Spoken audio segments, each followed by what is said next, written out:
Assalamualaikum warahmatullahi wabarakatuh. Pada hari ini, kumpulan kami akan membentangkan tentang tujuan asas energi, tujuan manusia diciptakan dan tanggungjawab kita sebagai manusia. Tapi sebelum tu, kami nak memperkenalkan diri kami dulu. Nama saya, Zafira Adalia binti Jeffrey, nombor matrik 19 DPM 23F 1073. Hai, nama saya Nur Husna binti Muhammad Zani, nombor matrik 19 DPM 23F 1025. Hai, nama saya Nur Ada Maisara binti Muhammad Kara Anwar, nombor matrik 19 DPM 23F 1043. Assalamualaikum, saya Nur Sliana binti Rosli. Nombor matrik saya 19 DDT 23F 1048. Assalamualaikum warahmatullahi wabarakatuh. Nama saya Muhammad Adam Faris bin Suzairi. Nombor matrik saya 19MC23F 1006. Assalamualaikum dan selamat sejahtera. Saya Muhammad Afam bin Muhammad Sri. Saya dari DMC 2A. Nombor matrik 19 DMC 23F 1004. Mesti korang nak tahu kan? Kalau korang nak tahu, korang kena set up. Apa itu sinergi? Sinergi boleh didefinisikan sebagai kerjasama antara dua atau lebih pihak sehingga memberi kesan yang lebih nyata daripada setiap individu yang bekerja secara sendirian. Selain itu, sinergi juga boleh didefinisikan sebagai membina dan memastikan hubungan kerjasama dalaman yang produktif dan perkongsian harmoni dengan pihak berkepentingan untuk menghasilkan kerja yang lebih berguna dan berkualiti. Okey, apa tujuan sinergi? Macam yang kawan saya cakap tadi, sinergi ialah kerjasama antara seorang individu dengan orang lain. Bukan dia berbincang seorang sahaja. Sebab apa? Bila kita bekerjasama dengan orang, idea kita akan bertambah. Kerjasama ni bukan dari segi fizikal je tau. Dia boleh dari segi idea. Macam mana dengan idea tu? Okey, contoh, kita sebagai student mesti banyak presentation kan? Bila presentation, kita bukan buat seorang, kita buat yang ramai. So, bila kita nak keluarkan idea presentation tu, kita boleh minta idea pendapat orang lain. Sebab bila kita gabungkan semua pendapat tu, kita akan dapat satu idea yang bernas. Yang macam wow bila orang pandang macam tu. Sebab itulah ada orang kata dua kepala lebih baik daripada satu. Itulah tujuan sinergi. Dia akan menjadikan something tu lebih wow. Sebab apa? Kita dapat kerjasama daripada orang lain. Untuk topik saya adalah tujuan manusia diciptakan. Untuk poin pertama dia adalah kita diciptakan adalah untuk beribadah kepada Tuhan yang telah ciptakan kita. Poin ini adalah poin paling utama dan paling asal lah kepada kita. Kerana poin ini, kerana kita diciptakan memang untuk beribadah dan bertakwa ke jalan Allah. Next adalah penguruh bumi dan khalifah.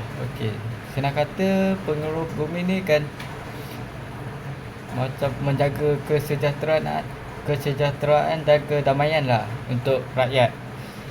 Untuk khalifah pula adalah pemimpin yang ditugaskan untuk menjaga kestabilan dan kedamaian dan keadilan untuk masyarakat kita. Boleh katakan itu saja dari saya. Saya pas kepada Adam. Untuk poin seterusnya adalah mengemban amanah. Apa tu mengemban amanah? Tujuan untuk mengemban amanah tu apa? Tujuan penciptaan manusia yang ketiga adalah mengemban amanah. Tujuannya ini berupa kesanggupan manusia yang memikul beban. Kita pikul beban lah. Beban taklif yang diberi oleh Allah Subhanahu Wa Taala. Allahu Akbar. Tujuan penciptaan manusia yang dididik orang-orang beriman supaya selalu memelihara amanah dan mematuhi peraturan yang tersebut. Itulah sebabnya kita hidup di bumi ni, kita perlu mengemban amanah. Poin seterusnya dan terakhir adalah manusia mengetahui kesabaran Allah. Kita semua perlu tahu kesabaran Allah kan. Kita nak uji Allah kan. Kita ni hanya manusia yang dicipta oleh dia. Poinnya apa? Tujuan manusia diciptakan apa? Agar manusia sentiasa mengetahui maha kuasa Allah Subhanahu Wa Taala, untuk meliputi pemahaman bahawa seluruh alam semesta termasuk bumi, tata surya dan surya dan sesinya terbentuk atas kuasa Allah Subhanahu Wa Taala. Allah. So, hari ini saya akan terangkan tentang topik 1.2.2 tentang tanggungjawab manusia. Tanggungjawab yang manusia perlu lakukan. Pertama sekali, maksud tanggungjawab adalah something yang kita perlu lakukan untuk memastikan hidup kita tu teratur dan sebagai tugas dalam hidup kita. So, kalau tugas tu kita tak buat, kita punya kehidupan tu agak tak bermakna. So, seterusnya saya akan terangkan tentang tanggungjawab yang perlu dilaksanakan oleh manusia. Pertama sekali, tanggungjawab kita sebagai hamba Allah SWT. So kita perlulah solat dan belajar ilmu agama, berzikir dan sebagainya. Jadi kita sebagai umat Islam perlulah bertanggungjawab untuk melaksanakan tugasan perlulah bertanggungjawab untuk melaksanakan apa yang Allah SWT perintahkan. Yang kedua, second one is tanggungjawab kita sebagai manusia terhadap diri kita sendiri. Seperti mandi, makan. Kalau kita tak mandi, kita wusu dan sebagainya. So dekat situ betapa pentingnya saya nak tekan yang tanggungjawab tu bukan sekadar something yang biasa kalau kita tak buat. So sebagai contohnya itulah, kalau tanggungjawab kita terhadap diri kita, membersihkan diri kita, mandi. Kalau tak mandi, busuklah, ada kesan sampingan dan sebagainya kan.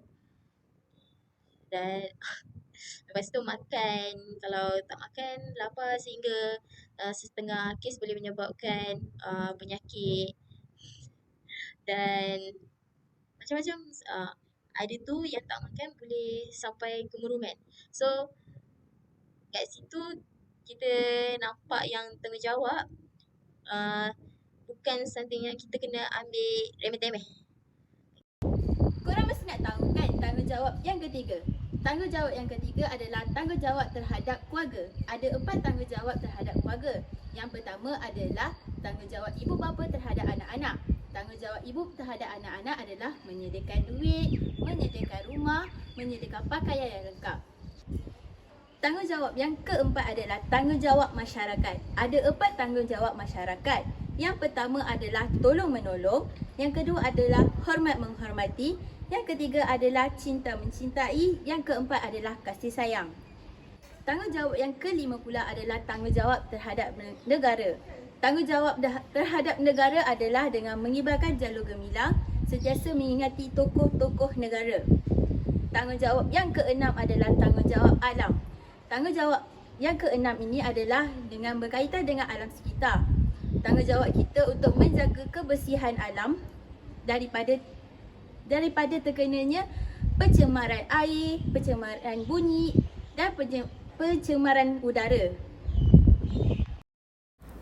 Itu sahaja daripada kumpulan kami. Sekian, terima kasih.